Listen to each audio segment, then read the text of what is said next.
Göl manzaralı hobi bahçesi isteyenler için mükemmel bir yatırım fırsatıyla sizlerleyiz. Merhabalar, Kabalaz Grup Gayrimenkul'den Kadir ben. Bugün Adana Sarıçam Karaömerli'de 881 metrekare arsamızı sizlere buluşturuyoruz. Arsamızın 23 metre ön cephesi, 38 metre iş yeri mevcuttur.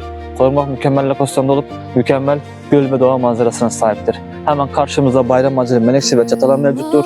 Elektrik su yol vardır. Bu mükemmel yatırım fırsatını sizlerle baş başa bırakıyoruz. Ayrıntılı bilgi için işimi çekebilirsiniz. Kabalaz Grup Gayrimenkul güvencesiyle.